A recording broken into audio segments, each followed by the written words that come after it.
This is what's so great when people put down like these recorders. I'll just go. The main thing that I like to say is, and the point is, I didn't turn it on. good. So the reason why I called this meeting, holy crap! Who heard about Telltale? Yeah. What happened? Welcome. They shut down. Bye-bye. Walking Dead's been cancelled. Season 4 of Walking Dead's been cancelled. No. They're finishing Walking Dead. Are they? Oh, good. Stranger Things got canceled. Wolf Among Us got canceled. Literally happened. I'm at dinner last night. Why are you not rolling right now, by the way? I'm like messed up over this. This is a big deal. Like, It's a bit shit news, isn't it? yeah. And there's 250 people, 225, that got some really bad news yesterday. I know. And there is so much talent at Telltale because it's the only dev that functions both as a video game developer and a network. And the amount of content that they're constantly cranking on. And if you work at Naughty Dog, you're working on this, right? You're not working on this and this and this and this and this and five things at the same time. So when we were doing Batman, each episode had multiple writers that were also jumping over, and they were writing on Thrones or they were writing on Minecraft. No one was dedicated to one thing, so everybody that worked there literally had to be a Swiss Army knife and be able to jump in and out and stay in step. They had this great system where they would come in and do a table read, and all of the department heads, animation, modeler, design, writing, everybody, and then the chief creative at the company, who is a woman, I can't remember her name right now, I'm drawing a blank on it, would sit and play the game as it stood, total whip, or they would read through, we read through the script, go to gameplay, and she'd go, yeah, I don't feel like it's a game right now. And it was this incredibly unique collaborative thing. And in their statement, they said, unfortunately, all of this simply didn't translate into sales. Which can't be argued. That's a quantifiable fact. But what does that say about our industry right now? This is a BAFTA-winning, award-winning, Game of the Year-winning, star-studded cast shutting the doors. Idiots. Who's the idiot, though, in that scenario? I could look at management at Telltale and go, how did you not know your burn rate? If you have that, you have 250 people, it's millions of dollars just in like keeping everything going. Big licenses as well, you know, it wasn't. And big licenses. Yeah. Minecraft? Game of Thrones? Stranger Things with the original cast? Yeah. Holy shit, man. You're done. Shut down. So it is like, I feel like I found out that like friends of mine just died. Like I feel like Reese from Borderlands just died. Batman is gonna, you're almost a century old. You're fine. You're gonna make it.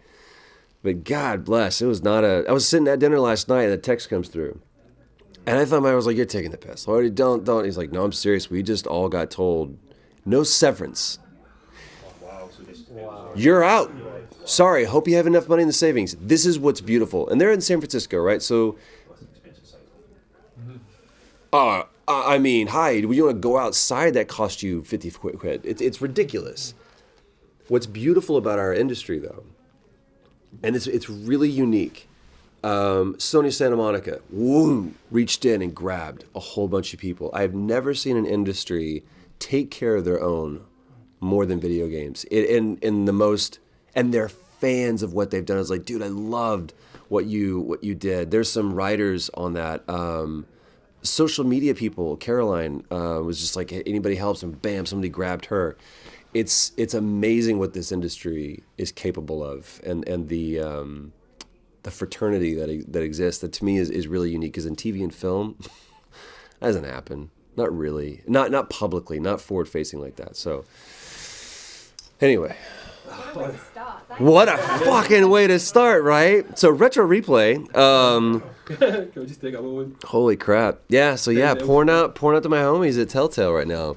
So the reason why I bring that up is this is when game journos are critical. You guys are the mouthpiece. Both. You get to interpret and intuit what this means about the industry. There's an awesome responsibility that you guys have, an amazing responsibility. And I'm very, very critical of gaming press for this reason. Write your reviews critically. And that doesn't mean to be mean, but I mean critically. If you want to be a critic, which means you're qualified. Because when you write...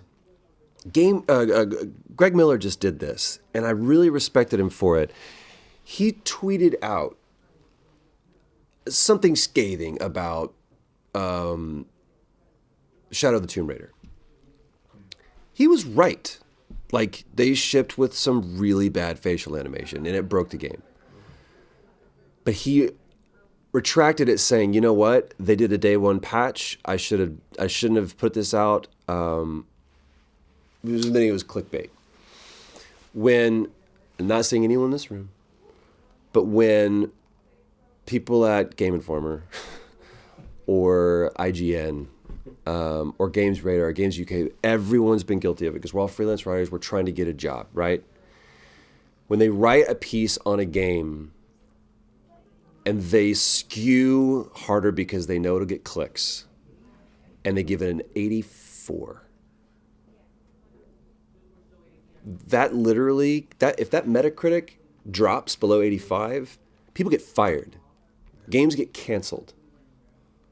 And that's a huge responsibility that falls. I live in a country right now where literally the press is under attack. And it's a very strange thing to watch because you're seeing some people that are guilty and should be attacked, and other people that are standing up and going, no, we're the front line for the people. We are the Vox Populi. We are here to speak for and speak against things that are not in the interest of the people.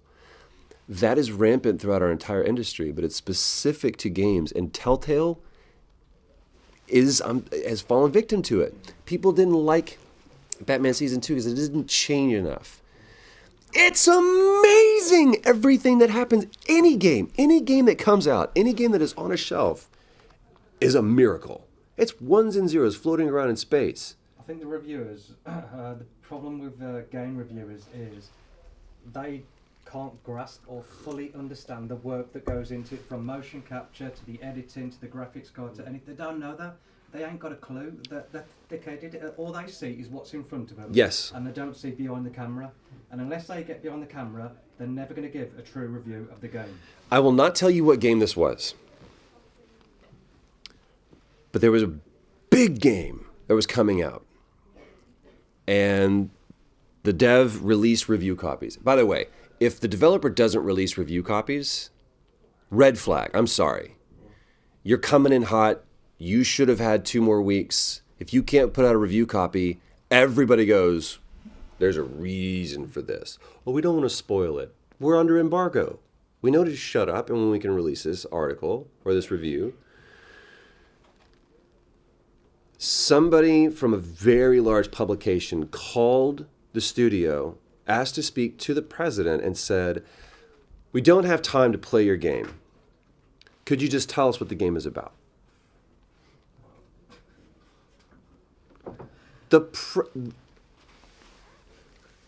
So senior management and the creative director sat down for almost an hour and walked them through, obliged them. and they wrote one of the worst reviews for the game and got so much stuff wrong. It's like, it did this and this took me out of the game, that as if they had played it. And that dipped the Metacritic. People got, fuck. Sorry, but it's like, and these are friends of mine at studios that are closing. I'm going to go off and find another job, right? Apparently we're not going to do, I can answer your question, we're not going to do season 3 of Batman. There will be no season 2 of Tales of the Borderlands. But I know it breaks my heart. Every time I've been seeing like people signing stuff for Borderlands or their name's Reese, I'm just like, but I really care about this industry. And whenever I'm in front of you guys, I respect what you do, because it is hard to stare at a blank white page or a blinking cursor and write an intelligent piece about how something made you feel or what you feel it did for the industry. So before people want to give you shit for what you're writing, go sit down and write something. And I'm not talking about it was dumb. I'm talking about a critical piece that is based upon quantifiable and qualifiable factors that says, this is what I do. I sit and I play these games. What if you played a horrible game, but you finished it so that you could write an actual review on it? That has merit. But someone who calls up and says, I don't have time to play your game. I don't have time to play, I don't have 6 hours in my day so that I can get paid to write an article. What do you think, though, that where's the cut-off, though, taking somebody like Jim Sterling into it? Jim and I have gone round and round. And Jim... he's very vocal, very he's a good critic, but... Is he? Okay, define. In terms of, he knows the product, he plays the product, he's aware of the background. Sure. And he does pick on things that he feels are flaws or... When has Jim ever given a way to go? Yeah. That's not what he does. Not for big games, certainly. For indie games, yeah, but anything... Well, obviously one of his catchphrases is AAA, you know, when it's in the kind of whiny voice. Sure. So he has waited, you know, indie guy. But Jim fancies himself as someone who is standing up against the man and is here to call out the industry. I do think that Jim and I have sat down and talked about this too. I think that he's the kind of person that has created a persona. I don't know if I've ever met Jim Sterling. I've met Jim Sterling, you know, hat wearing, sunglass wearing, guy standing behind a pulpit, and he owns that. But that's the persona. What I think we're in an age of now is we don't need more Jim Sterlings. We need more. What's your name? My name, Shyla. We need more Shilas. I don't have a persona. Do you have a Twitch channel? No. Do you have a YouTube channel? Dead. What do you do? Why are you here? Because I love cosplay and games. Okay. Why are you in this room specifically? Because I have a cosplay magazine. That's what we need more I of. think the only way that the industry You're is awesome. going to grow, honestly, is if the gaming industry open its doors to the critics to let them see behind the scenes during the game, so then they'll get to see how much work is put into it. Right, so let's talk about that double-edged sword. I completely agree with you. Then they can only give a fair review on it then. Then everything is so precious. Everything is. I'm cool, by the way. As long as you are. I'm good hanging out. Two things. What? It's very hot in here. I'm alright. So if you want an escape, if anyone can. And also, I need the room back in like 5 minutes. 5 minutes? Yeah. Can you give me 10? What time is it now? It's 1:20. Okay. I love you. It's 1 o'clock. It's 1 o'clock. He's had earbuds in the entire time. He's not listening to anything. Outside where it's cooler, but Perfect. You go ahead, guys. Millions of dollars in marketing. There was nobody that was more white-knuckled in December than Neil Druckmann when we announced part 2. He was like, everything that was on the line, don't leak. And then all around that PSX, there were leaks happening left and right. And you're watching it, all you could think, he's got in sleep.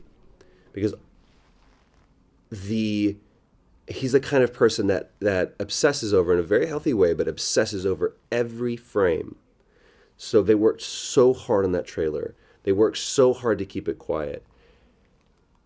And you come this close and it's boom, all gone. Here it is, part 2. We found it and somebody wanted to get the clicks and they leak it.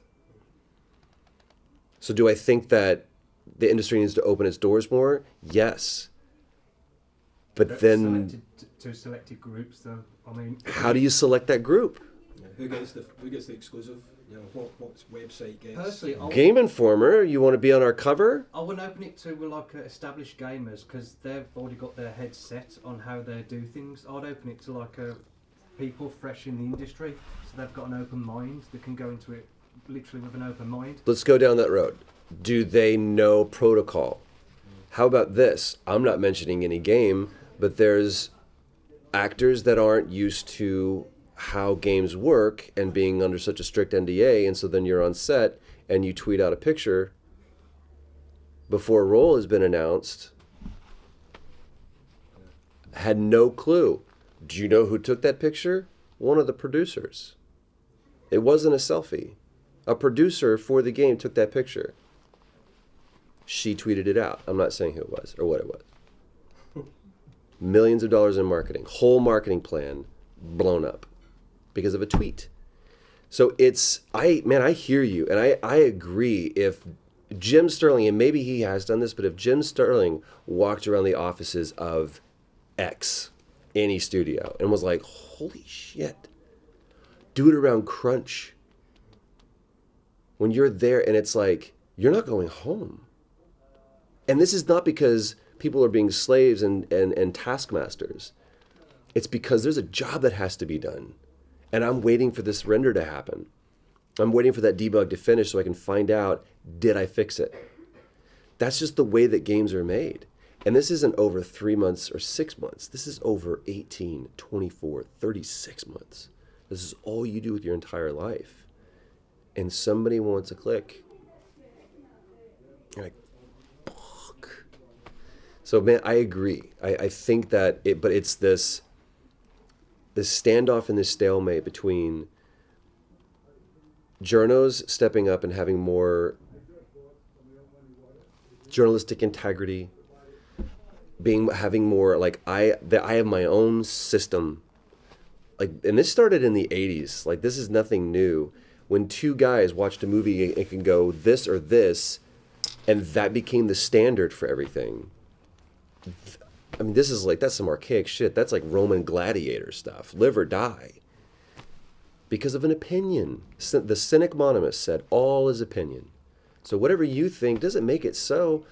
There's a game that you could love, and I think it's rubbish. It doesn't matter. It doesn't change the fact that hundreds of people, scores of people, gave their lives over and they made something out of nothing. So maybe we just, especially if it's going to come down to an 84 and 85, man, really consider that. Really consider it. 85, but do better. Do you often find as well, we live in a culture where we like bad news, we like hearing bad things. So if... Well said. And with reviews, if you're looking forward to a game, and you hear a good review, you think, great. You don't read the review though. You just think, great. You hear a bad review, Why? you immediately go and read it because you want to know why it's bad. What did they do wrong? And you feel How like shit is it? and you feel like a lot of reviews deliberately go down that route of trying to nitpick or trying to find a flaw that they can make even bigger than it is for, like, as you said, clickbait. How about this? It's easier to write mean. Yeah. It was terrible. It was awful. I can be more descriptive and denigrating than I can complimentary. That's Wow. very true. It's really easy to write something like I can go paragraphs writing why I didn't like something, but trying to praise someone is like, I don't want to sound too much. I don't want to sound too over things. So will they take me seriously if I praise We're someone? afraid. Yeah. Why are you saying so many good things about it? Yeah. Oh, if I'm not... They pay you off.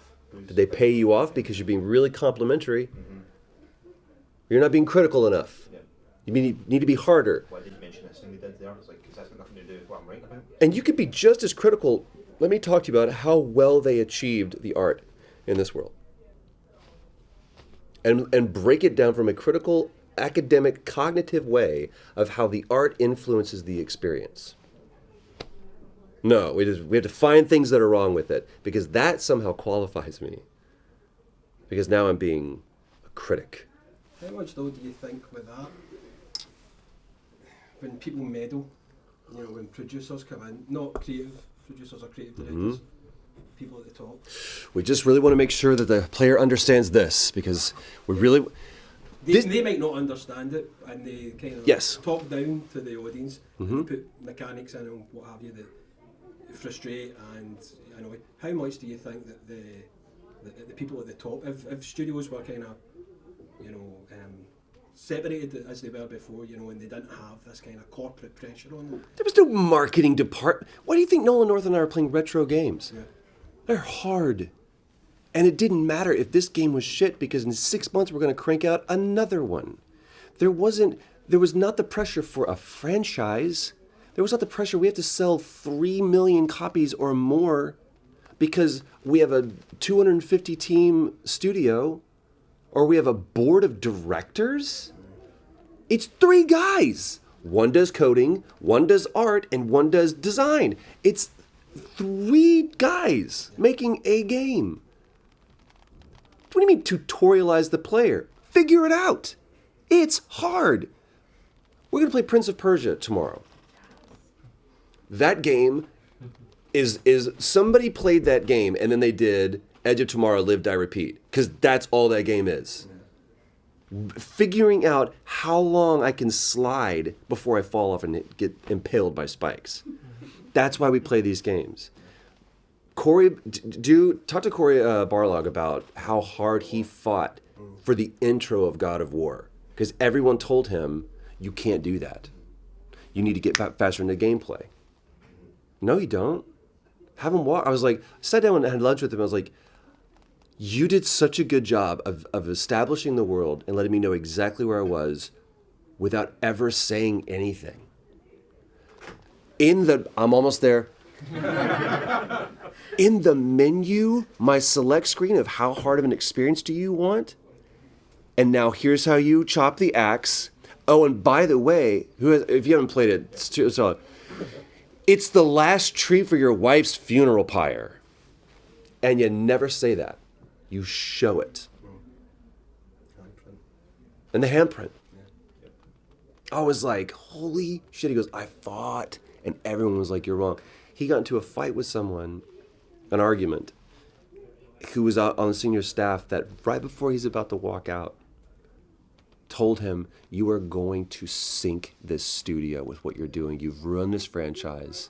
It's my job to pull you back from the brink. He's about to walk out and do the demo, his first demo ever. He's about to walk out onto the floor of E3, or on the stage of E3. And the guy goes, you just fucked everything. And he goes, and walks out in front of God and everybody and does this thing. And then everyone saw his response and he's like, I was wrong.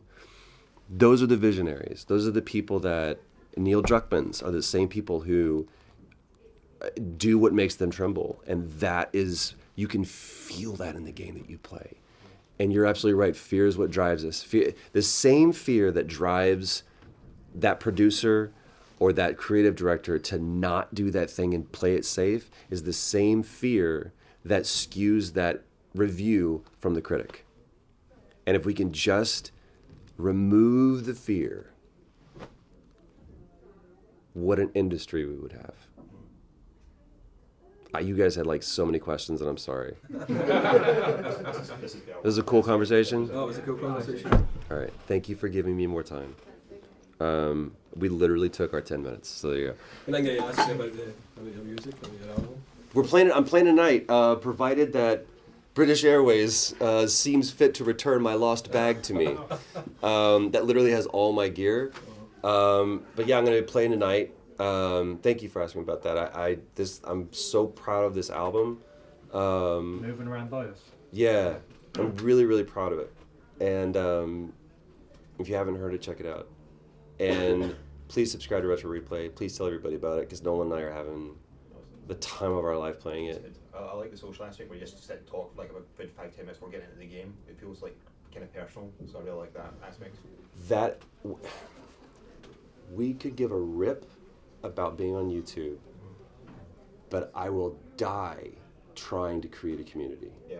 That's what And honestly, a lot of it is because of cons like this, because this is, I'm a nerd, man, and I've never been a cool kid, and the only way that I got through that was by finding all my fellow nerds. So if we can help foster and create a community, then we're good. And we never say that overtly. It's just Nolan and I being stupid playing games, but if we can create a community, then we've done something. Talking about the nerd culture, for example, what do you think about, for example, like me, people cosplaying your characters? It's awesome. It means I've done something memorable. You know what I mean? Something that lives after me. Legacy is something that's really, really important. And that, to me, proof positive and evidence of creating art is that it creates art. So we make this thing and you make that thing. And then somebody else makes that thing. That is art. If art lives and dies within itself, it's not really art. It's masturbation. And on that note, Thank you guys. Cheers. Cheers.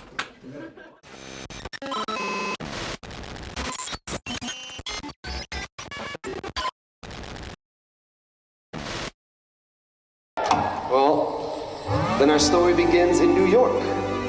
Driving across the Brooklyn Bridge. From Brooklyn into Manhattan, I just finished visiting my friend Ashley Johnson.